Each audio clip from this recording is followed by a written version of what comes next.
Charlène Clavel, aujourd'hui triathlète professionnelle, qui a notamment remporté la première édition de l'Ironman 73 des Sables d'Olonne en 2019, a un parcours bien à elle. Ancienne joueuse professionnelle de handball, Charlène allie triathlon au très haut niveau et ses études. Ambitieuse et déterminée, elle va nous partager ses projets pour les mois à venir, ainsi que les moyens qu'elle met en œuvre pour atteindre ses objectifs toujours plus élevés. Bonne écoute.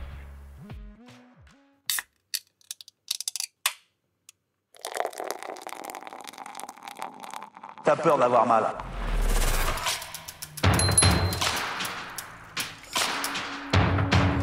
C'est une trompette.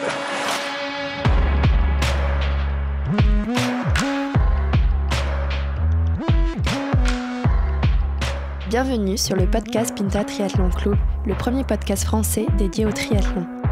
Dans chaque épisode du PPTC, vous retrouverez des interviews, des conseils et des actualités sur l'univers du triathlon. Bonne écoute!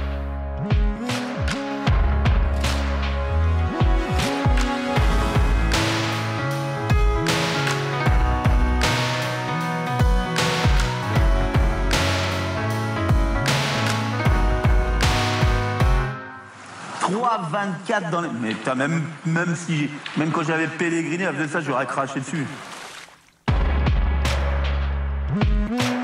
Bonjour à tous et bienvenue sur le podcast du PPTC, le premier podcast français dédié au triathlon. Aujourd'hui, nous avons la chance d'accueillir une étoile montante du triathlon longue distance, avec déjà de très belles performances à son actif, Charlène Clavel. Charlène, bonjour et bienvenue dans le podcast. Salut, enchantée de partager ce temps d'échange avec vous, je suis ravie. Merci à toi. Je suis accompagné pour cet épisode de mes compagnons et amis d'aventure, Geoffroy, Mélène et d'un petit peu plus loin, Thibaut. Messieurs, bonjour. Bonjour à tous. Salut. Bonjour Charlène. Salut. Bonjour Charlène. Comme je le disais, on a la chance de t'avoir avec nous aujourd'hui, Charlène. Est-ce que pour commencer, tu peux te présenter rapidement d'où tu viens, quel âge tu as, etc. Oui, alors moi je suis originaire de Mende dans l'Osaire. J'ai 30 ans, je suis depuis peu dans le monde du triathlon parce que j'ai fait beaucoup de handball avant. Et actuellement, là, je suis sur Vichy parce que je mène en fait des études de kinésithérapie à côté. Voilà. Très bien. Des journées qui doivent être assez chargées du coup. Oui, c'est vrai que c'est assez intense, surtout là en troisième année. C'était une année assez dense, on m'avait prévenu, mais bon, après, voilà, ça demande beaucoup d'organisation, surtout quand t'as pas d'aménagement qui sont proposés au sein de ton école. Mais voilà, après, je le savais. Et, bon, ça dure qu'un temps. Et puis peut-être qu'une fois que je serai diplômée, je pourrai vraiment profiter et essayer de faire que ça. Très bien. Avant de rentrer un petit peu sur la pratique du triathlon, que tu fais plutôt à un très bon niveau, on va revenir là-dessus. On voulait commencer un petit peu par te poser une question sur ta pratique du hand dont tu as fait mention juste avant, parce qu'il semblerait que tu aies plutôt joué à un très bon niveau, à savoir en pro. À quel moment tu t'es dit que tu avais besoin d'autre chose et comment tu es arrivé dans le handball et ça a été quoi ta vision un petit peu de cette partie de ta vie? Ben, je dirais que déjà, moi, c'est toujours été compliqué de faire un choix entre un sport individuel et collectif. J'ai toujours aimé être à l'extérieur et dans la nature. Je pratiquais beaucoup la course à pied, même la natation ou encore le vélo. Et après, ça s'est fait clairement au collège où j'ai rencontré un entraîneur qui m'a fait essayer le handball en groupe avec une bande de copines. Et puis après, il y a eu des matchs, il y a eu des sélections. Et puis, on m'a proposé de faire les sélections à Nîmes. Donc là, après, j'ai intégré à 14 ans, je suis partie, et j'ai intégré le pôle espoir de Nîmes au lycée d'Audet. Et là, clairement, j'ai fait mes 3 années de lycée là-bas et après, j'ai enchaîné avec le centre de formation. Et puis, j'ai signé mon premier contrat pro en même temps que j'ai passé mon bac. Et là, de là, j'ai joué, on va dire, 8 ans à haut niveau, donc en première division avec le club de Nîmes. Où là, clairement, j'ai été formée, quoi. C'était mon club de cœur. Et j'ai vécu de très très belles années là-bas. J'ai été avec, je dirais, c'était des coéquipières de terrain, mais avant tout des amis, avec un groupe dans lequel j'ai pu évoluer de belles années. Et qui malheureusement, ce club a coulé financièrement. On a appris ça un petit peu du jour au lendemain, donc c'est vrai que c'était un peu une page qui s'est tournée et qui a été difficile à avaler. Et de là, j'ai voulu rebondir à Nantes où je jouais encore 2 ans en tant que professionnelle de handball. Et c'était combien de temps à peu près, pour les gens qui n'imaginent pas un petit peu ce que c'est une carrière de handballeuse professionnelle, c'est combien de temps d'entraînement? Enfin, c'est quoi l'implication que ça demande pour jouer pro de ce sport en France? Je te dirais que en gros, clairement, tu t'entraînes 2 fois par jour avec un match tous les week-ends. Et ouais, après ça reste assez intense. C'est différent du triathlon parce que t'as pas 3 sports à chapeauter. Mais après, tu as beaucoup de préparation physique, ça demande de l'entraînement en salle de musculation et sur le terrain, c'est assez technique et tactique. Et puis, tu évolues aussi en groupe. Donc voilà, il y a beaucoup d'éléments à maîtriser et c'est vrai que c'était, je sais pas, je dirais peut-être une 15aine à 20 heures d'entraînement avec des séances vidéo aussi. Et puis des longs déplacements. Puis voilà, c'est comme à la différence du triathlon, ça, c'est tous les week-ends, ça peut être à l'étranger quand tu joues en Coupe d'Europe aussi. Donc voilà, ça demande du temps. Après, c'est quelque chose qui m'a passionné des années et que je regrette pas du tout aujourd'hui, et qui m'a fait grandir et beaucoup apprendre sur moi-même. Et comment justement tu t'es dit tiens, je vais arrêter la partie handball et je vais changer de sport pour passer justement sur le triathlon? Comment tu as fait la transition? Alors il y a eu pareil, c'est beaucoup d'éléments qui ont pesé dans ma décision. Déjà, je dirais que premièrement, ça a toujours été difficile de partir de Nîmes. Parce que voilà, on avait construit quelque chose là-bas, on jouait en haut de tableau.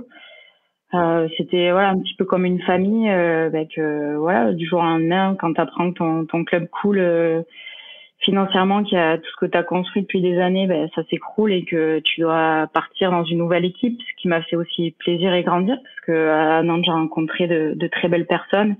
J'ai pris beaucoup de plaisir, mais c'est vrai qu'à un moment donné, je ressentais moins de passion, j'avais peut-être moins envie de me lever tous les matins pour aller m'entraîner.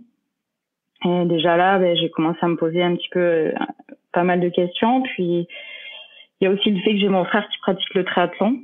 Et moi, le sport individuel, je l'ai toujours suivi.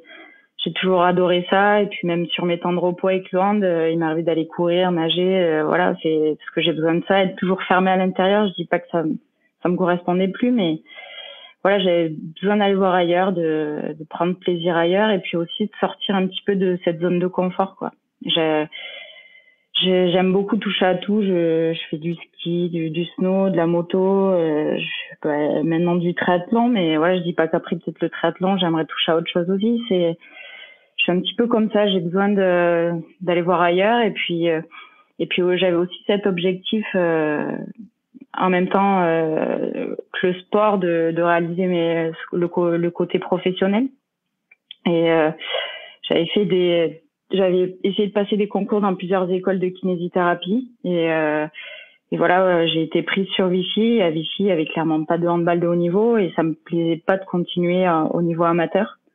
Donc il y a aussi ça qui a pesé dans ma décision, et puis voilà, tout simplement le fait de vivre ce sport, enfin 3 sports que j'affectionne beaucoup, et qui plus est avec mon frère, de partager en famille, c'était l'occasion ou jamais. Et puis voilà, le jour où j'ai arrêté le handball, j'avais 27 ans, et j'ai voulu prendre ce risque-là, et voilà, me lancer dans un nouveau défi. Ça a été finalement une bonne idée, parce que ça te réussit bien aussi le triathlon, donc c'est plutôt un bon choix pour le coup. Mais c'est vrai que c'est assez rare de voir des sportifs qui performent à très haut niveau et qui ensuite changent de sport et qui arrivent aussi à être encore à très haut niveau. On a vu quelques sportifs qui ont tenté des changements de carrière, mais c'est rare. Tu penses à Michael Jordan? Je pense à Michael Jordan ou non, mais on a Florent Manodou par exemple qui s'est essayé au handball justement et qui revient là à la natation. C'est vrai que même si on est professionnel dans un sport, c'est pas toujours possible de transposer les qualités sur un autre. Donc ouais, moi je suis un peu jaloux des gens comme ça qui arrivent à être bons en plus dans tous les sports qu'ils touchent, quoi. Et en plus au triathlon, c'est un peu énervant quand t'es mauvais au triathlon. Donc bravo. Tu parlais de ton frère qui pratiquait le triathlon du coup avant toi, et c'est lui qui t'a emmené vers cette pratique de façon officielle, on va dire, sur des vraies épreuves, c'est ça? Oui, voilà, on s'était toujours dit parce que on a un petit peu grandi ensemble, on a partagé beaucoup de sport sur l'été, tout ça. Ça nous arrivait de sortir, de faire des longues sorties vélo. Puis on s'était toujours dit dans un coin de nos têtes, écoute, un jour, franchement, on va le tenter. On va essayer de faire du triathlon et pourquoi pas un jour essayer d'aller à Hawaï. Bon, on en rigole, mais dans le fond, c'est un petit peu un rêve qu'on aimerait vivre ensemble. Et puis voilà. Puis il y a le fait aussi que j'ai eu l'occasion de le supporter sur un de ces championnats du monde en Slovaquie. C'était donc le label Challenge Family où il a fait 3e. Et voilà, clairement, c'est un moment que j'ai vécu en tant que spectatrice, mais qui m'a complètement donné envie de le rejoindre et de vivre ça à fond. Et puis voilà, c'est quelque chose que aujourd'hui je regrette pas du tout parce que je vis des moments géniaux et puis je pense que c'est encore plus fort quand tu peux le partager avec ta famille au quotidien. Puis on se soutient, on s'entraide comme ça et puis on a envie que ça continue. Et puis tant qu'il y a du plaisir, voilà quoi, on va continuer à le faire à fond, quoi. Trop bien. Et vous retrouvez de temps en temps justement sur des compètes? Ça vous arrive de courir ensemble?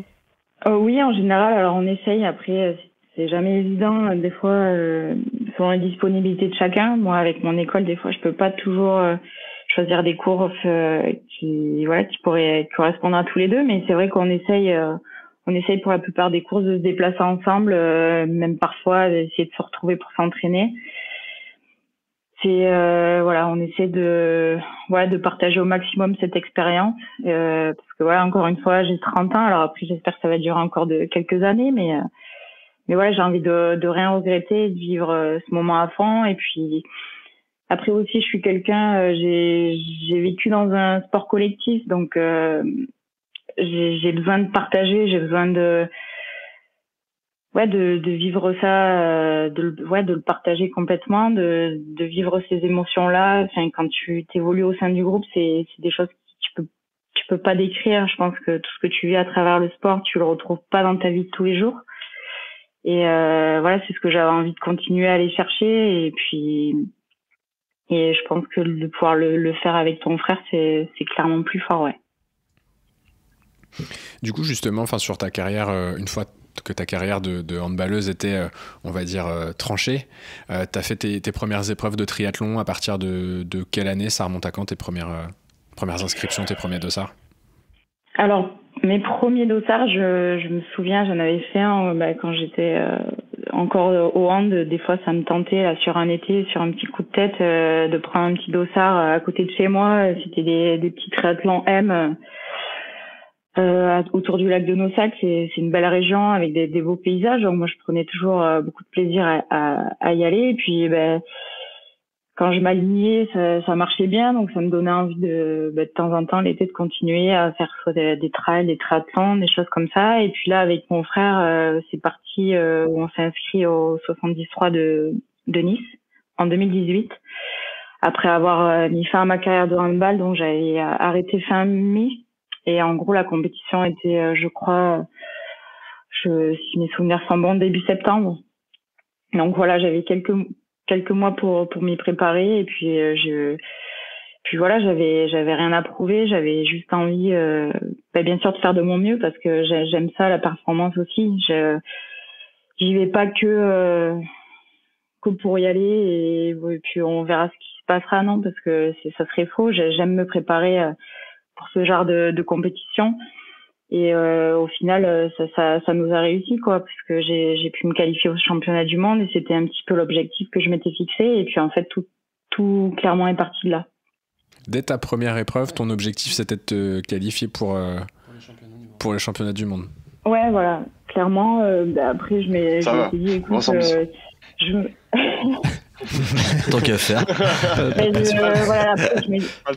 je m'étais dit peut-être ça fonctionnera peut-être pas, mais c'était pour moi un moyen déjà de voir comment je me retrouvais dans cette discipline, où je me situais. Ouais, te tester. Voilà, clairement me tester et puis voilà, j'y suis allée sans pression, sans prise de tête, accompagnée encore une fois de mes proches, même d'amis. Et puis ça s'est bien passé et puis j'ai été qualifiée, donc après ça m'a donné envie de poursuivre. ça m'a donné encore plus de motivation et puis voilà, j'avais clairement un an devant moi pour préparer les mondiaux à Nice. Donc j'avais encore un objectif nouveau devant moi et puis je suis quelqu'un, j'ai besoin de ça pour avancer et c'était encore une fois un beau défi auquel j'ai essayé de me préparer un petit peu à côté de toujours en parallèle de mes études et puis aujourd'hui je suis contente parce que ça a bien marché jusque-là. Mais malgré tout, quand pour ta première compétition, ta première épreuve, tu te fixes cet objectif, qui est quand même un objectif assez élevé, je suppose que tu as une préparation qui est dans ce sens-là pour atteindre cet objectif. Est-ce que ça, tu penses que c'est des résidus de ce que tu as pu connaître dans ta carrière professionnelle au hand, un process d'entraînement ou de te fixer des paliers, on va dire, pour pouvoir atteindre cet objectif? Je pense que tu as pu capitaliser un petit peu sur cette expérience pro que tu as eue avant. Oui, forcément, parce que quand je suis partie à l'âge de 14 ans, tu rentres dans un pôle après un centre de formation, donc t'es quand même dans un cadre avec de la rigueur, de la régularité dans tes entraînements. Tu dois t'entraîner tous les jours, t'évoluer au sein d'un groupe, donc j'ai envie de dire, te préparer au mieux pour être performante, parce que t'es pas toute seule sur le terrain, tu travailles en équipe, donc t'as pas envie de décevoir les filles avec qui tu te bats et puis t'as envie de donner le meilleur de toi-même. Donc c'est quelque chose que j'ai conservé au fil des années et que j'essaye bien sûr de retranscrire dans le triathlon. Et puis à côté de ça, j'ai quelques connaissances aussi dans l'entraînement parce que j'avais validé un master 2 expertise et optimisation de la performance. Donc c'est des connaissances sur lesquelles je m'appuie, mais j'ai aussi eu envie de m'entourer d'un entraîneur que j'avais pu rencontrer à Nantes, qui est préparateur physique, qui m'a beaucoup soutenu et conseillé durant ces quelques années. Donc voilà, après ça a été des petits plans d'entraînement qui ont été conçus au fur et à mesure. On a essayé de franchir petit à petit des caps et de voir comment je pouvais progresser. Et après, c'est vrai que j'ai toujours eu des qualités un petit peu, je dirais, d'endurance et de puissance que j'ai pu développer jeune en partant dans un centre de formation. Quand tu fais beaucoup de musculation et que tu as quand même quelques séances de PMA, parce qu'il faut pas croire qu'on jouait qu'au ballon. Ça m'a certainement c'est un petit peu développé des qualités que je me sers encore aujourd'hui. Ouais. Ouais, c'est physique le hand. Et dès ton premier triathlon, tu as été accompagné par un entraîneur, celui de Nantes justement, oui, dont tu parlais? Ouais. Alors en fait c'était un petit peu il y avait mon frère aussi qui avait son entraîneur et moi donc j'ai décidé de conserver un de mes entraîneurs donc j'avais rencontré sur Nantes qui m'a épaulé sur ces 2 dernières années. Après on a beaucoup échangé parce que aussi c'est un domaine qui m'intéresse énormément et dans lequel j'apprends beaucoup par l'intermédiaire aussi de mes études.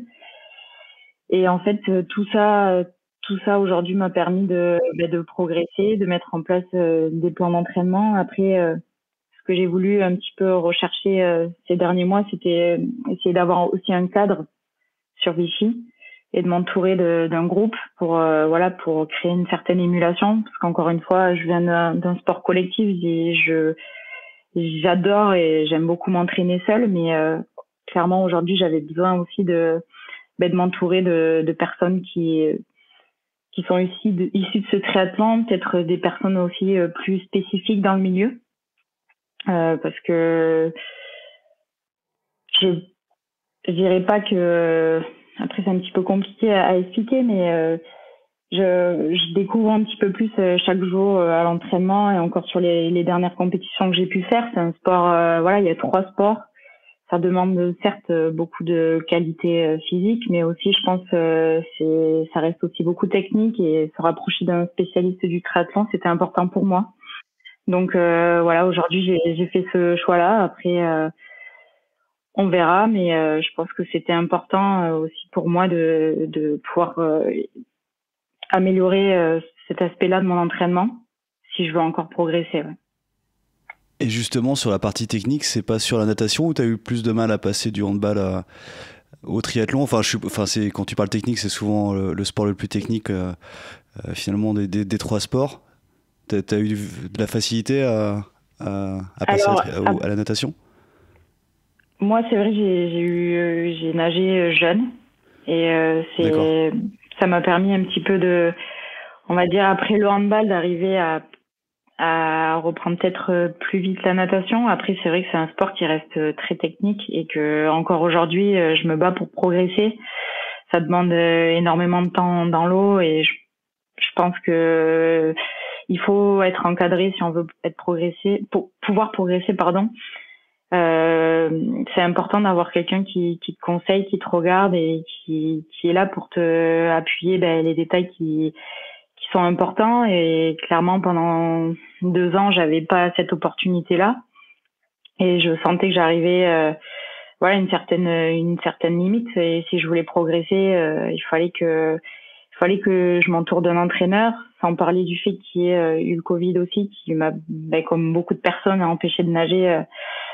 Donc ça a été compliqué de s'y remettre, de retrouver des repères, voilà, comme beaucoup, mais voilà, clairement aujourd'hui je dirais que la natation reste un sport très technique où j'essaye peut-être de mettre encore plus d'efforts là-dedans pour progresser, même si ça représente peut-être que 30 minutes sur tout ton alf, mais c'est pas une partie à négliger. Et encore une fois, c'est là où tu démarres ta course. Et si tu perds des minutes et que tu te sens pas bien, je pense que ça peut impacter tout le reste de ta course. Donc ça reste un élément important, ouais. Et tu as eu des entraînements qui t'ont fait progresser plus que d'autres, ou c'est des éducatifs? Comment t'as senti les paliers de progression en natation? T'as eu des exercices en particulier? Alors moi, au tout début, je m'entraînais avec le public. Donc c'était un peu difficile de faire des entraînements avec des séries et tout ça entre les gens. Au début, c'était un peu complexe. Après, la bagarre dans la ligne d'eau entre les grands-mères. Mais après, non, j'ai fait le choix de prendre une licence au club et rien que le fait de te frotter à des filles d'un meilleur niveau que tu essaies de suivre, de regarder, forcément déjà t'apprends beaucoup. Et puis après, les conseils d'un entraîneur à côté qui te fait travailler tout cet aspect technique avec beaucoup de qualitatif que tu essaies de mettre en place régulièrement, parce que c'est aussi ça. Au tout départ, j'allais nager uniquement 3 fois par semaine, et quand tu désires passer en pro et essayer de rivaliser, tu te rends compte que c'est pas suffisant. Quand tu regardes autour de toi, il faut y aller plus régulièrement, et clairement c'est un sport qui demande beaucoup d'entraînement et tout cet aspect technique à prendre en compte. Et t'es passé de 3 fois à combien de fois finalement? Là actuellement j'essaye de nager à peu près 5 fois dans la semaine. Ouais, c'est après voilà, c'est toujours pareil. C'est toujours pareil. Donc t'as pu reprendre la nage, quoi, ça veut dire. Oui, voilà, aujourd'hui, j'ai de la chance à Vichy. Il y a un bassin découvert de 50 mètres qui reste ouvert et qui nous laisse l'opportunité d'aller nager. Non, pour ça, c'est une vraie chance. Après, ce qui est vrai, c'est que en tant que handballeuse professionnelle, tu nous parlais de tes 20 heures d'entraînement par semaine. Au final, tu as transposé ce temps sur 3 épreuves différentes, mais le temps d'entraînement, tu avais déjà cette habitude finalement d'encaisser ce genre d'effort sur des périodes assez longues, quoi. Oui. Après, c'est sûr que j'avais pour habitude de m'entraîner. Dans ma semaine, ça faisait partie de mes semaines de m'entraîner à peu près entre 10-15 heures. Après là actuellement, je m'entraîne entre 12 et 15 heures parce que j'essaye encore une fois, j'ai pas d'aménagement. Donc j'essaie de faire au mieux, d'essayer de m'organiser. Si des fois j'arrive à faire des semaines à 20 heures, c'est super, quoi.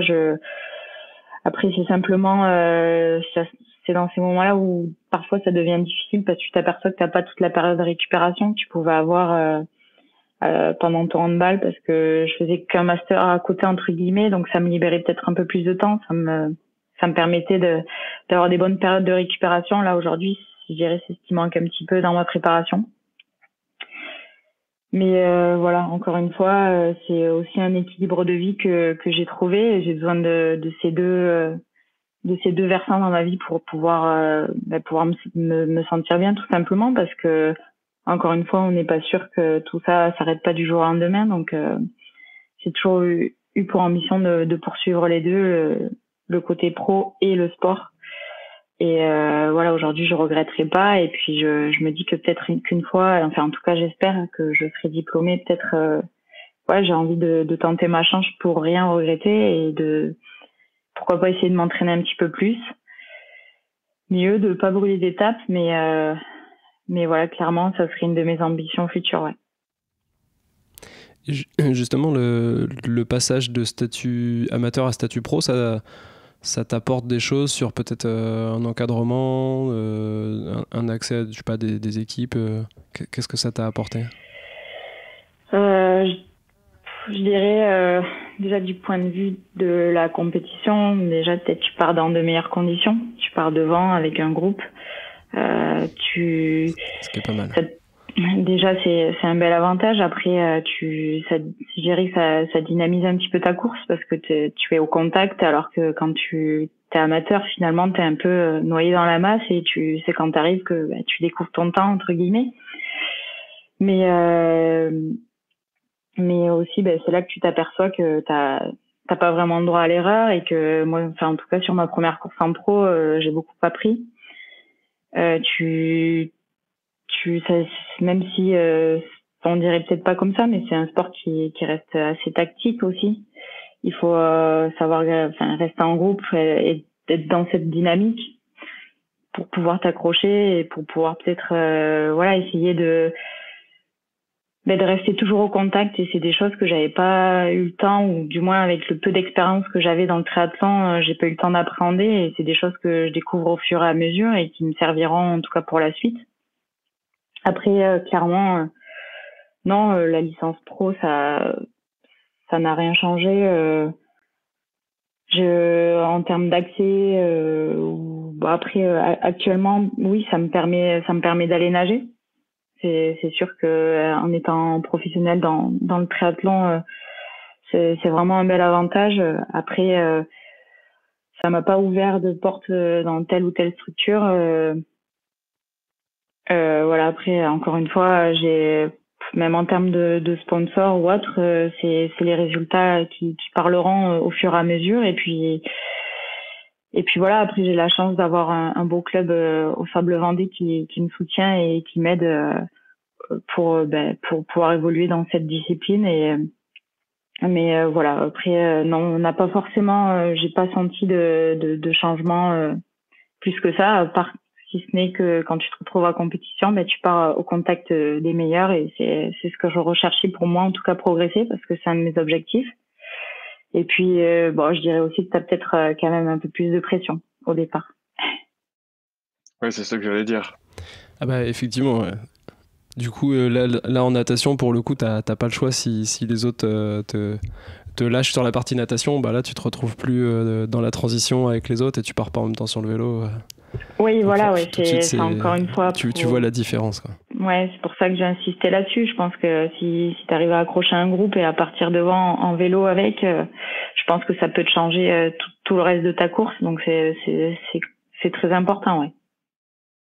Et justement, là, tu parlais des sables, donc t'as fait première place à l'Alpha Iron, justement, des Sables d'Olonne. Est-ce que c'est cette course qui t'a fait un peu le déclic, où tu t'es dit, ça y est, je commence à avoir des résultats, parce que là, il y avait tout le monde, il y avait des pros aussi. Tu t'es peut-être dit, ça y est, je peux courir avec tout le monde et je vais y aller? C'est vrai que ça a été, en tout cas pour moi, une grande surprise, parce que j'avais pour ambition d'y aller en tant qu'amateur et de gagner dans ma catégorie. C'était en tout cas l'objectif que je m'étais fixé, et c'était surtout une course importante dans le sens où ça me préparait encore une fois au championnat du monde qui était peut-être 2 mois après. Donc je le voyais un petit peu comme un état des lieux de ma forme. Et c'est sûr que j'ai découvert sur la course à pied dans le dernier tour que si je continuais à courir à cette allure, je pouvais remporter la course. Et c'est sûr que quand j'ai franchi cette ligne d'arrivée, dans ma tête, je me suis dit, écoute, tente-le, t'as rien à perdre. C'est encore une expérience de vie qui est folle. Si tu peux passer pro, fais-le. Et puis encore une fois, voilà, j'ai toujours eu ce goût pour la performance et j'ai pas envie de me fixer de limites. Si je peux encore progresser, je me donnerai tous les moyens. Et je sais que ça passera par là, ça passera par le fait que pour moi, tu peux progresser que si tu te confrontes aux meilleurs, et en tout cas apprendre de filles comme ça, d'un très grand niveau, ça peut que me permettre de progresser. Et c'est, voilà, clairement, ça a été un petit peu le déclic ce jour-là. Et puis voilà, encore une fois, j'ai 30 ans. Si je le fais pas là, je le ferai pas dans 6 ans, quoi. Donc c'était maintenant ou jamais. Et puis pareil, encore une fois, je le regrette pas. Et puis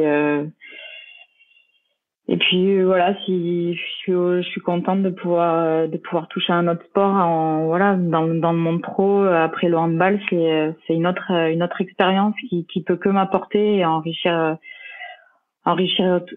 tout ça, encore me permettre de découvrir autre chose, de sortir encore une fois d'une zone de confort et d'aller voir, de me confronter un petit peu à l'inconnu. Et voilà, je suis quelqu'un comme ça, j'ai besoin de ça, et aujourd'hui ça me plaît. Et puis c'est un sport dans lequel je prends plaisir, parce que le jour où je prendrai plus plaisir, je pense que comme le handball, je tournerai la page. Ah, c'est clair, c'est canon, et on voit bien que t'aimes bien sortir de ta zone de confort, parce que si j'ai bien compris, en plus d'avoir changé de sport, tu t'es lancé dans des études de kiné, c'est bien ça? Oui, voilà, oui. Et donc, histoire de complexifier un peu les choses, quoi. Comment t'arrives justement à conjuguer les deux? Parce que je suppose que ça demande quand même, comme tu disais, beaucoup d'implication, des entraînements, tes études à côté. Comment t'arrives à concilier les deux? C'est vrai que c'est parfois assez compliqué. Après, on m'avait souvent dit en rentrant à l'école de kiné, écoute, il te faudra faire un choix. Et j'ai jamais aimé ça, je dis pas qu'en France c'est compliqué de faire les deux, mais j'ai souvent été confrontée, même que ce soit parfois même en STAPS, bon, ils aident un petit peu plus, mais à des personnes qui me disaient, écoute, il faudra que tu fasses un choix, t'as fait du handball, maintenant t'as 30 ans, tu rentres dans une école de kiné, c'est bon, quoi. Mais non, en fait, j'ai pas envie d'entendre ça, et qu'on me dise que c'est pas possible. Chez moi, ça réveille quelque chose qui fait que si, en fait, ça sera jouable, et j'y arriverai, parce que pour moi, on peut pas, j'ai pas envie de faire de choix. J'ai clairement pas envie de faire de choix. Alors après, c'est sûr que ça demande beaucoup d'organisation. Des fois, oui, je suis obligée de faire un choix. Je peux pas aller m'entraîner quand il y a des périodes d'examen, c'est compliqué. Quand tu ouvres Instagram et tu vois que la plupart de tes concurrentes peuvent partir en stage, et tant mieux pour elles. Franchement, je ferais pareil si je pouvais, mais voilà, aujourd'hui c'est aussi une chance pour moi d'être en école de kiné, d'avoir réussi le concours d'entrée, et c'était quelque chose qui était pas évident, mais c'était aussi un objectif que je m'étais fixé, et ça fait plusieurs années que je voulais rentrer en école de kiné.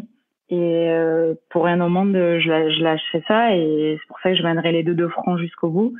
Et puis je me dis que maintenant, je touche le bon bout, il me reste plus qu'une année à faire, et qu'après je pourrais peut-être profiter de cette passion pleinement, en tout cas si c'est possible. Chaque chose en son temps, voilà. Trop bien. Bravo. Merci. Et tu penses que du coup à la fin de tes études, tu vas te lancer directement dans le monde professionnel pour être kiné, ou tu vas te laisser une chance d'être un petit peu à plein temps dans ta carrière de triathlète? Après, je suis quelqu'un, j'ai envie de rien regretter. Donc je me dis, encore une fois, c'est pas à 37 ans que je pourrais peut-être faire du sport à fond, et aujourd'hui je me sens encore en pleine forme, et j'ai envie de tenter la chose. Alors bien sûr que je garderai toujours un pied dans le milieu de la kinésithérapie, et que je lâcherai pas tout comme ça, parce que voilà, c'est un métier qui demande à garder quand même du lien pour voilà te former, et c'est important. Donc après voir comment je peux faire pour agencer tout ça, mais après être diplômée, c'est sûr que j'aimerais un petit peu prioriser le triathlon parce que aujourd'hui j'essaye d'être entre guillemets à 100% dans les deux, mais tu te rends compte que tu peux pas en fait être à 100% dans les deux tout le temps, que il y a des fois t'es super fatigué et t'es obligé de faire un choix et tu peux peut-être pas progresser comme quelqu'un qui fait que ça. Donc aussi j'ai envie de voir moi est-ce que je suis capable d'encaisser peut-être 20 à 30 heures d'entraînement semaine, comment mon corps réagit. Et puis voilà, pourquoi pas le tenter d'ici un an, ouais. Là, j'ai vraiment envie de rien regretter et de le vivre à fond. On avait interviewé Olivier Marceau justement qui nous disait moi c'était pas difficile entre guillemets d'être pro parce que je faisais que du triathlon et au contraire c'était difficile pour ceux qui doivent mener deux vies en parallèle, qui travaillent et qui font en plus leurs entraînements où effectivement ta semaine elle fait pas 20 ou 30 heures d'entraînement mais t'as tes 20 ou 30 d'entraînement plus tes 30-35 heures voire plus de travail. Donc là si tu peux te dédier qu'à ça, effectivement on imagine que les performances vont encore s'améliorer. Il y a peut-être des très belles choses à faire sur le circuit. On verra encore une fois, mais en tout cas, si l'opportunité se présente, je la saisirai à fond.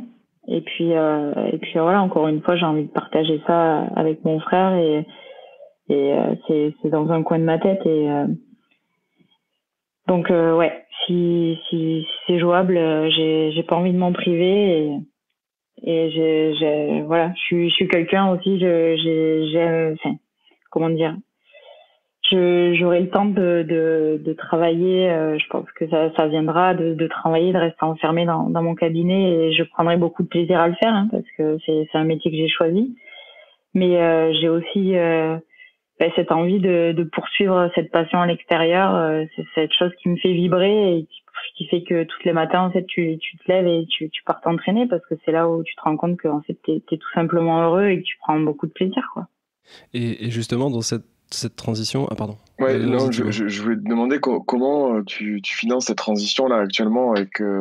c'est vrai qu'on parlait avec Yvan Jarige, qui est triathlète pro aussi, hein, c'est compliqué. Toi, tu as eu une carrière handballeuse pro aussi. Malheureusement, tu te lances où il y a le Covid qui arrive, quoi. Donc forcément, t'es privé d'épreuves. Comment tu gères ça là actuellement? J'imagine que tu as évidemment envie de reprendre des épreuves aussi, puisque c'est aussi ce qui va te faire vivre en tant que pro, quoi. Non, bien sûr, c'est vrai que ça a été difficile cette première saison entre guillemets pro. T'as envie de pouvoir participer à un tas de compétitions et moi j'avais à cœur d'arriver sur les Sables d'Olonne, préparé, d'avoir fait quelques courses avant, d'avoir pris des repères et c'est vrai que j'ai pas eu cette opportunité-là. Et aujourd'hui, je sens, j'aimerais en tout cas sur la prochaine saison à venir pouvoir faire plusieurs courses pour avoir des repères, pour prendre un petit peu de l'expérience et des marques tout simplement. Après, bien sûr, c'est compliqué après d'aller taper à la porte des sponsors pour qu'ils t'aident à financer ta saison. C'est sûr que c'est pas évident, c'est une période qui est compliquée et qui est pour tout le monde. Après, j'ai envie de rester positive et de me dire c'est juste un mauvais épisode et l'important aujourd'hui, c'est d'être en bonne santé, de pouvoir faire. Moi là, j'ai la chance de pouvoir m'entraîner tous les jours. Aujourd'hui, je vois que le calendrier, il reste pas sûr à 100%, mais il y a des compétitions qui arriveront. Donc je garde la motivation à fond et j'essaie de me projeter et de pas en tout cas stresser pour ça et de me dire que on sortira de cette période, que c'est une mauvaise passe, mais ça permet aussi de continuer à se construire petit à petit et en attendant en tout cas je perds aucune je garde ma motivation et en tout cas, j'espère qu'on pourra tous, en tout cas, oui, vraiment tous reprendre un dossard cet été. Ouais. Même avant, si on peut. Ouais. En tout cas, on espère que ça te donnera, on te donnera un peu de couverture avec ce modeste podcast, hein, quand que des auditeurs vont te découvrir. Et... Modeste. Non, bon, ok, modeste. Et peut-être que ça attirera des sponsors, même si tes performances déjà, rien qu'au sable, voilà, pouvaient attirer du monde quand même déjà. Ça va venir. Ouais, petit à petit. Après, je pense qu'il faut faire de bons résultats. Puis voilà, après, c'est au fur et à mesure, on verra. Et justement, là j'ai vu, je crois que c'était cette semaine ou semaine dernière, la FF3 a annoncé que l'organisation, la PTO, allait prendre en charge également, allait co-organiser les France et du coup participer aussi sur la partie dotation. Je crois qu'ils rajoutent 10 000 euros sur la dotation. C'est plutôt une bonne nouvelle aussi pour le triathlon français parce que ça va permettre de mieux rémunérer aussi les triathlètes et peut-être d'apporter un plus de visibilité. J'imagine qu'ils vont offrir aussi plus de retransmission, peut-être. Non, oui, bien sûr. Moi, je vois clairement la différence au départ quand j'ai démarré le triathlon. Quand tu vois des investisseurs comme ça qui rentrent et qui amènent de l'argent, c'est sûr que ça, en tout cas, je le souhaite, ça amène plus de visibilité à ces sports. Et puis aussi, tu te rends compte que c'est un sport qui plaît beaucoup. Il y a de plus en plus de monde qui souhaite y adhérer. Et j'espère que ça va continuer comme ça. En tout cas, je pense que ça prend la bonne voie. Et encore une fois, ça progresse énormément. En quelques années, le niveau est juste incroyable. Et si une organisation, en tout cas, peut le mettre en avant, non, je trouve ça super. Ouais. Toi, justement, tu as commencé assez récemment. Tu disais tout à l'heure 2018, si je dis pas de bêtises. Tu as vu depuis 2018 une hausse du niveau sur ces 3 ans un peu tronqués. Tu t'en es rendu compte de cette surperformance actuellement? Depuis qu'on a commencé. Oui. On a commencé en 2016. Je pense que c'est lié, ouais. Non, oui, clairement.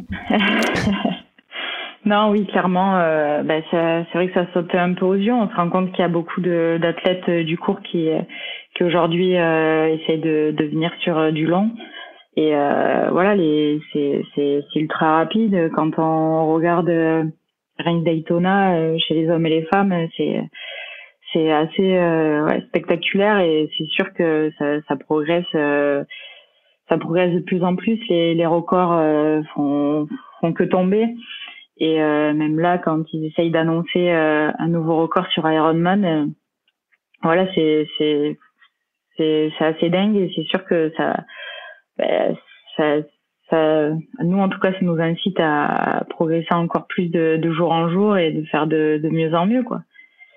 Mais c'est clair que moi en tout cas, je vois vraiment la différence. Après, j'ai pas eu l'opportunité de faire beaucoup de courses en pro encore, mais c'est certain que ça va qu'évoluer dans ce sens-là et que encore une fois il y aura certainement de nouvelles têtes et de nouveaux athlètes du court qui vont venir essayer de chambouler un petit peu tout ça et tant mieux ouais. Et justement, c'est quoi tes prochaines courses ou tes ambitions là pour cette saison? Moi, j'ai pour ambition, enfin en tout cas de participer au championnat de France à Cagnes-sur-Mer, donc début juin. Après forcément les Sables d'Olonne, 73 qui est courant juillet. Et Vichy, en fait, ça me tenait à cœur aussi d'y participer parce que c'est un petit peu une ville à laquelle je vis tous les jours et que je connais un petit peu le coin et qu'il y aura certainement aussi beaucoup de triathlètes que je connais très bien qui vont y participer, donc ce sera un petit peu comme à la maison. Donc voilà, j'ai envie en tout cas de faire ces 3-là. Après, bien sûr que je projette d'en faire pourquoi pas à l'étranger, mais encore une fois, courant septembre, moi je reprends. Donc l'école de kiné, donc après ça dépend aussi de ce facteur-là, mais voilà, pour l'instant, je dirais que j'ai ces 3 courses-là en tête. Après, on verra un petit peu comment ça se passe, lesquelles seront maintenues, bien sûr, et puis j'espère qu'il y en aura plus que 3. Et l'objectif peut-être de te qualifier également pour les championnats du monde en pro?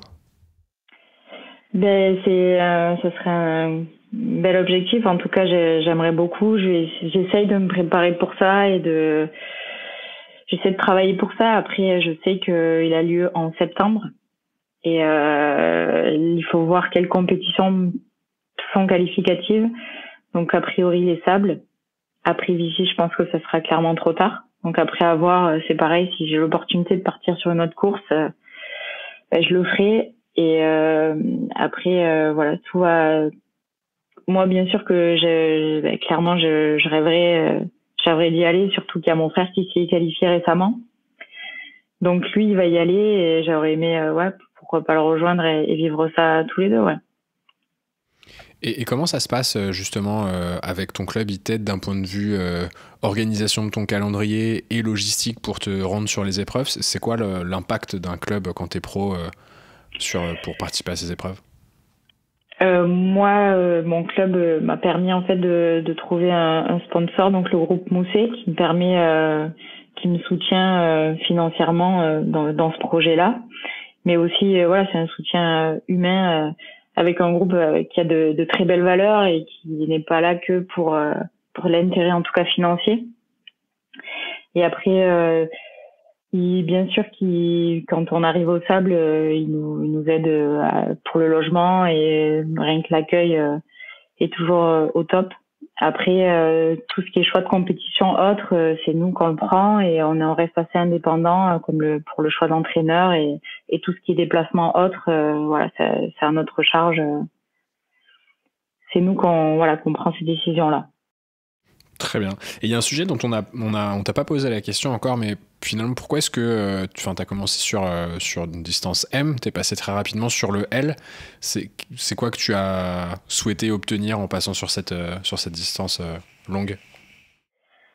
Je dirais que c'est déjà tout simplement le fait qu'on avait coché le 73 de Nice pour tenter une qualification au championnat du monde.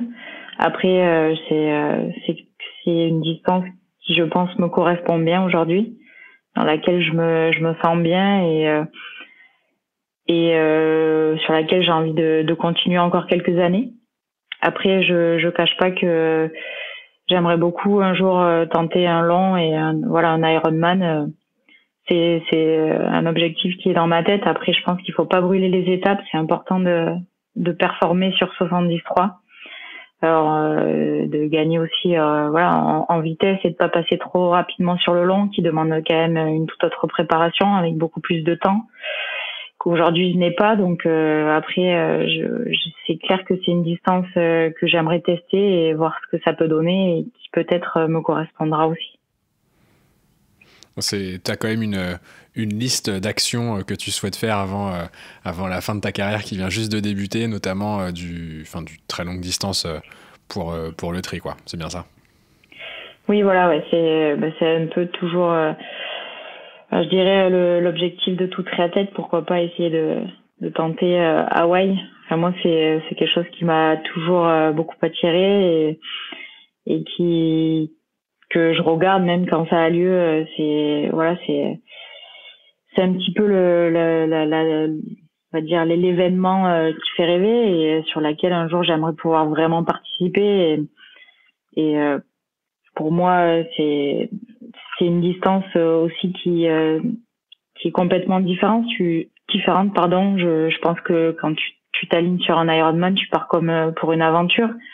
Et je suis un petit peu aussi quelqu'un qui a besoin de ça, qui aime ça et qui a envie de vivre cette aventure-là avant de peut-être arrêter le triathlon. Et c'est quelque chose pour lequel j'aimerais, en tout cas, voilà, le tenter et m'entraîner, m'y préparer. En tout cas, je le ferai pas comme ça sur un coup de tête et je le ferai pas non plus pour juste y aller. J'essaierai de faire bien là-bas et de le vivre à fond, ouais. Et le gagner, quoi. Rien que ça. Le gagner, je pense que ça sera vraiment très très compliqué. Après, moi clairement, j'y vais pour comme sur toute compétition, pour faire de mon mieux. Après, quand tu vois le niveau qu'il y a aujourd'hui, c'est des triathlètes qui sont sur le circuit depuis déjà quelques années, qui ont beaucoup d'expérience et qui ont un niveau assez incroyable. Après, voilà, moi j'y vais pour voilà, vivre en fait ce moment à fond, pour avoir parlé avec que ce soit Fred ou encore Jeanne qui ont eu l'occasion d'y participer à plusieurs reprises. Voilà, clairement ils ont dit que c'est quelque chose dans la vie d'un athlète qui peut tout changer, quelque chose d'assez magnifique à vivre, et voilà, j'ai juste envie de pouvoir y participer, de ressentir ça, et voilà, encore une fois, le partager un peu comme un long voyage, et peut-être je sais pas, un moment que je garderai comme un beau souvenir, en tout cas si j'y arrive à y aller, ouais. Et le top, ce serait d'être qualifié avec ton frère également, et de pouvoir faire la course voilà. tous les deux, idéalement. Bien sûr, c'est quelque chose qu'on aimerait en tout cas partager et vivre à deux, et parce que voilà, après Vincent aussi se donne le moyen de réussir. Il a pour projet de passer pro, si un jour il peut, il le fera. Et après, si on a l'opportunité de s'y qualifier ensemble, on la saisira, et on partira, on se préparera là-bas. Et puis après, encore une fois, je dirais pas que on retiendra que ça, parce que pour moi, tu travailles au quotidien pour progresser, mais c'est aussi tout ce que t'écris durant tout ce chemin-là avant ta compète que tu retiens, et c'est ce qui est important pour moi, et c'est certainement tout ça qui fait la force de ce que tu construis au fur et à mesure. Et c'est dans tous ces entraînements-là où parfois c'est difficile, tu perds un peu la motivation, mais quand t'es tous les deux, tu t'aides, et tu retrouves toujours cette force de continuer, et puis tu te rappelles de tout ça le jour où tu es sur ta compète, et c'est ça qui est juste beau, et qui me donne envie de poursuivre à fond, quoi. Finalement, tu as gardé un peu de collectif du handball par le biais des entraînements avec ton frère, quoi. C'est beau ce que tu dis. Ouais, je sais. Ouais. Moi, j'avais justement une question sur ce côté famille. Au final, déjà d'être pro en triathlon, c'est évidemment assez rare. Potentiellement d'avoir un frère et sœur pro également, c'est encore plus rare. Qu'est-ce qui fait que... Ah bon, t'en as pas un, toi? Non, je suis pas pro non plus. Mais qu'est-ce qui fait qu'il y a ce terreau dans la famille qui fait que vous dépassez dans le sport, et c'est quoi vos parents? C'est quoi la recette magique? Ouais, vos parents étaient fans de triathlon, vous regardiez ça tous les dimanches, comment ça s'est passé? Non, pas forcément fan de triathlon. Après, c'est vrai que notre famille reste assez sportive. Mon père, il a tendance à faire pas mal de sorties vélo. Il a toujours beaucoup aimé ça. Il y a toujours eu du sport à la télé. On a toujours... même moi, en étant petite, mes parents m'ont toujours inscrit un petit peu partout, que ce soit au tennis, au judo, à la natation. On a toujours un petit peu tout touché. Et je dirais qu'aujourd'hui, ça fait un petit peu partie de nous. On s'est construit, on a grandi comme ça, et on a besoin de ça aussi. On n'est pas trop télé, PlayStation, ou voilà, ça nous correspond pas trop. Et puis voilà, après chaque jour. Non, après chaque jour, t'as envie. On est comme ça, on a envie de progresser, de repousser tes limites, de voir jusqu'où tu peux aller. Et puis voilà, on aime se challenger, et puis de voir ce que ça peut donner, quoi, tout simplement. Et bon, rassure-nous, tu regardes des séries de temps en temps, quand même. Non, oui, bien sûr. Non, après, tu chill un peu de temps en temps. Non, j'apprécie aussi me poser, et parfois j'avoue que ça fait du bien. Mais non, c'est vrai que pour ça, puis bon, aussi il faut dire qu'on est originaire de Mende, et c'est un petit coin sympa où tu peux trouver de beaux paysages, de beaux parcours vélo, et c'est peut-être aussi à cause de ça qu'on a été rapidement à l'extérieur, et même souvent à l'extérieur. Et c'est un beau terrain de jeu, et je pense que aussi c'est peut-être partie de ça aussi qu'on aime pratiquer du sport, ouais. Qu'est-ce que t'en penses, Thibaut, de la région? Ouais, voilà. Tu connais, Thibaut, toi, un petit peu la région? Bien sûr. Mais attention, Charlène, faut pas trop dire aux gens que c'est bien là-bas. Parce qu'après, il va y avoir trop de gens. Ouais, on n'a pas arrêté de dire que la Bretagne c'était bien et du coup Thibaut est parti s'exiler là-bas. Et du coup, il a perdu son accent en plus parce que depuis qu'il est parti en Bretagne, Thibaut il a plus d'accent. Ouais, C'est bizarre. Plus l'accent du Sud, ouais. T'as remarqué ou pas? Voilà. Et justement, avec ton frère, vous arrivez à vous entraîner, à partager un peu des, je sais pas, des conseils, des retours d'expérience, peut-être des conseils matos aussi. Vous arrivez à voir ce côté-là? Ouais, ben après, comme je le disais, j'ai voulu un petit peu sur Vichy me rapprocher d'un groupe pour partager tout ça et parce qu'aussi je suis quelqu'un, j'aime bien échanger. Pour moi, même si parfois tu te retrouves avec des gens qui disent ne pas avoir un bon niveau ou qui démarrent le triathlon, pour moi en fait tout le monde peut t'apporter quelque chose. Des fois on va te faire penser à quelque chose auquel tu n'aurais jamais pensé et ça peut créer un déclic chez toi qui fait que tu vas progresser et chacun en fait peut t'apporter comme tu peux apporter aux autres. Et pour moi ça c'est hyper important et voilà, et j'ai pensé à ça aussi sur Vichy. Et ça a permis aussi bien sûr à Vincent de rejoindre ce groupe-là et de venir de temps en temps sur les week-ends. Parfois quand moi je peux pas rentrer sur Mende pour aller m'entraîner là-bas avec lui, il nous rejoint et c'est encore une fois une belle opportunité de progresser ensemble. Ça crée une émulation et puis voilà, tu peux que grandir de tout ça et en tout cas voilà, on s'entraide comme ça. Après Vincent aussi m'aide plus particulièrement pour tout l'aspect technique et vélo parce que c'est vrai que moi ça c'est pas trop mon point fort, lui il est un petit peu plus calé là-dedans mais voilà, on essaye de se tirer vers le haut. Ouais. Vous avez chacun votre sport de prédilection d'ailleurs ou c'est le même pour les deux? Moi je dirais que non, on a un petit peu après lui Vincent avait démarré par la moto, rien à voir avant le triathlon. Mais non, on n'a pas forcément un sport en particulier où on est meilleur.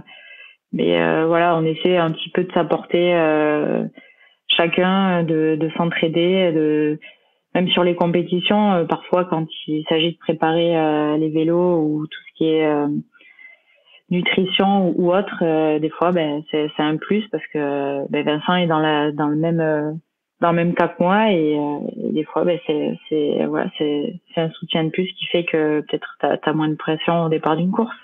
Ouais, c'est pas mal, il peut te dire j'ai déjà testé cette barre ou ce gel, tu vois, c'est de la merde. C'est un bon ou alors c'est un bon plan. Ou j'ai testé ce vélo. Est-ce que t'as déjà pris tes chaussures auto? Aussi, ouais. C'est pas... Ah Thibaut, ça permet de cocher la liste et de pas oublier quelque chose la veille. Ça c'est plutôt pas mal. Et on est bien un peu les petites anecdotes, je vais y arriver, anecdotes, c'est pas facile à dire, croustillantes au PPTC. Est-ce que tu aurais un très bon souvenir ou un très mauvais souvenir à nous partager dans ta vie sportive, que ce soit d'ailleurs au handball ou au triathlon? Et croustillant. Ah, croustillant. Croustillant, t'es pas obligé, hein, mais un bon souvenir. On a Thibaut qui a oublié ses chaussures, par exemple, juste avant une course. Ouais, ça lui arrive toujours. Ça, c'était toujours Ou on a Yvan Jarry l'autre fois qui nous disait que à son premier Ironman, il avait crevé dans le parc à vélo et du coup, il avait dû emprunter une roue à une autre triathlète qui avait pas pu partir. Donc on a déjà quelques bonnes anecdotes, si t'en as une à rajouter à la liste. Non, mais moi, tout simplement, je dirais si j'ai un mauvais souvenir qui m'a un petit peu perturbé, ça serait peut-être à Cagnes-sur-Mer sur la natation. Clairement, je me suis complètement paumée sur le second tour. J'avais la chance sur le premier tour d'être avec Jeanne et je la remercie encore parce que elle m'a servi de guide. Mais là, clairement, sur le second tour, j'ai pas tenu ses pieds et je me suis complètement perdue, aucun vis-à-vis et clairement je suis sortie après la sortie d'eau en fait. De l'autre côté et j'ai perdu un temps fou. Tu t'es rajouté des kilomètres. C'était pas mal mais je t'avoue que ça m'a bien énervée et frustrée sur le reste de ma course mais après je suis partie sur mon vélo un peu énervée, c'est ce qui m'a réchauffée parce que c'est vrai qu'il faisait pas très chaud dans l'eau. Mais ça c'est vraiment une expérience que j'ai plutôt mal vécue parce que je me voyais jamais, je voyais jamais le bord, je voyais rien. J'étais complètement perdue derrière mes lunettes. Non, c'était compliqué ce moment-là pour moi, ça restera vraiment pas un bon souvenir. Et t'as pas eu la chance d'avoir un kayakiste qui t'a appelé pour te dire va pas par là? Non, justement, j'ai voulu pourtant, j'aurais beaucoup aimé, mais non, il était parti loin de devant avec le groupe de tête et les garçons. D'accord. Mais non, après ce que j'ai fait, j'ai essayé d'écouter aussi, parce qu'il y avait le bruit du micro, j'ai essayé de m'orienter un petit peu comme ça, mais c'était une belle galère que j'aimerais pas revivre. Non, clairement, ça, non. Ça permet d'engranger de l'expérience et au moins tu sais sur les prochaines courses. Qu'il faut lever la tête de temps en temps. Voilà, ou changer peut-être de lunettes. Ouais. Non, mais même prendre si des repères. Même si tu levais la tête avec les vagues qu'il y avait, c'était assez complexe. Après, voilà, encore une fois, c'est. Fais le malin, Mélène. Petit à petit, La natation, c'est pas mon truc. Non, c'est sûr que la Et t'as prochaine fini fois, combien T'as fini combien malgré tout ça? Clairement, j'ai dû sortir hyper loin dans l'eau. Dans mes souvenirs, je ne serai plus, mais peut-être 20e, enfin très compliqué. Et en fait, après, je remonte à la 5e place Ah oui. et je termine 5e parce que je me suis un petit peu énervée sur le vélo. J'ai de rage. J'étais assez frustrée, donc je me suis dit bon, maintenant tu te bouges, tu repars sur ton vélo et puis voilà quoi. Après, encore une fois, il y avait 3000 mètres et c'est vrai que c'était un peu plus long que d'habitude. Mais bon, voilà, je m'en rappellerai de celle-là. Et est-ce que justement le fait d'avoir une carrière pro avant handball, ça te permet de peut-être forger un mental ou d'avoir cet esprit de compétition? Ça, c'est des compétences aussi que tu peux transposer. Savoir garder son calme. Ce goût de la compète, ouais, ou savoir garder son calme. Ouais, non, bien sûr, c'est...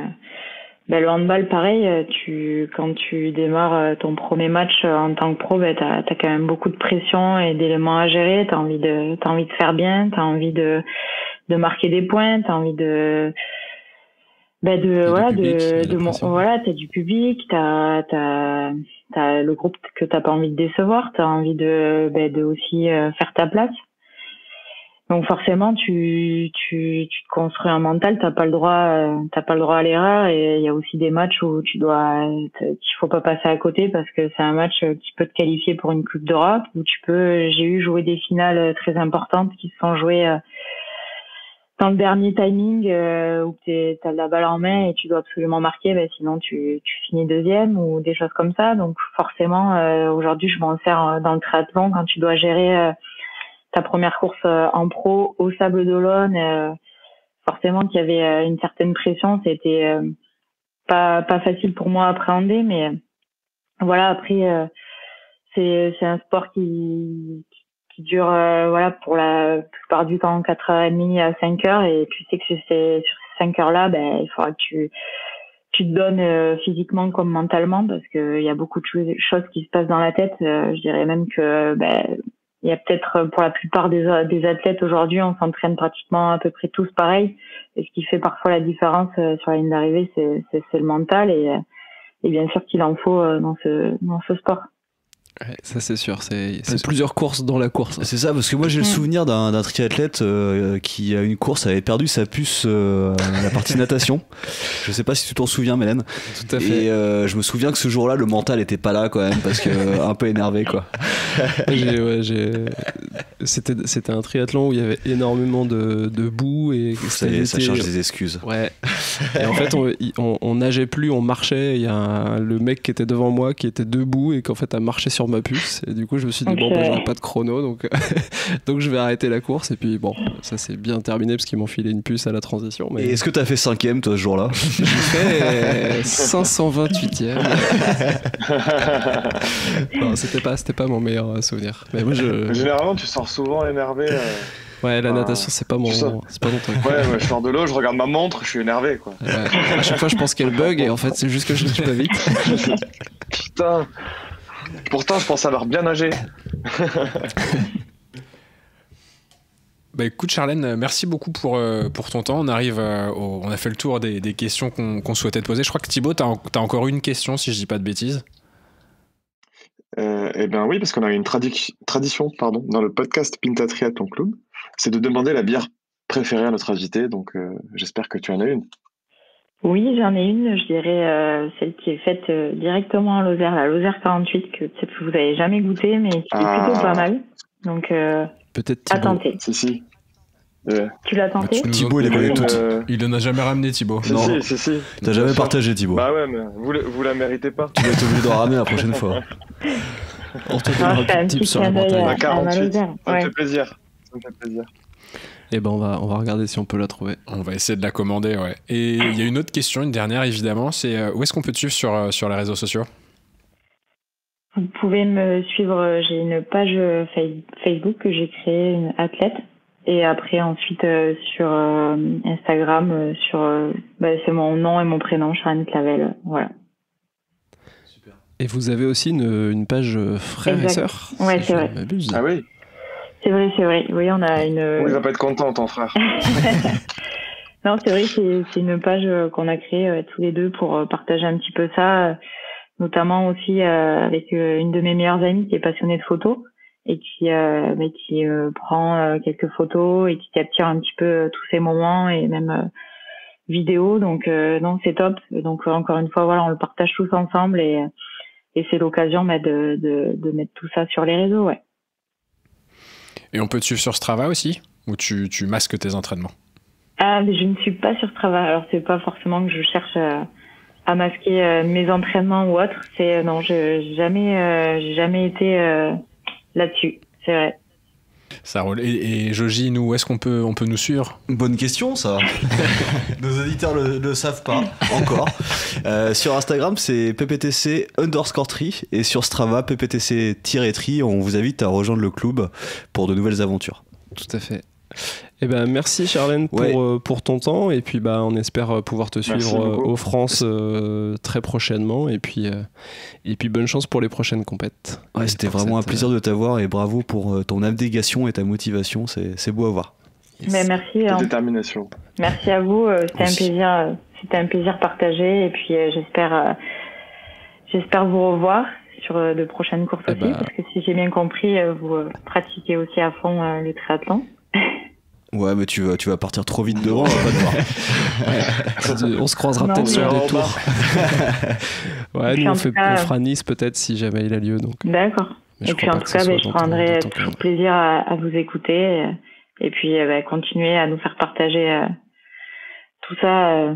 En tout cas, c'est super d'avoir l'occasion de discuter de tout ça ensemble. C'est génial, merci à toi. Merci beaucoup pour ton temps. À très bientôt. Et vive la Lozère.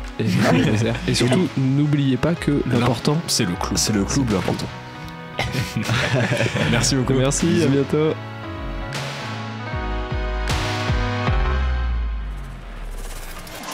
J'en ai marre d'entraîner des cons, sans déconner, je te jure.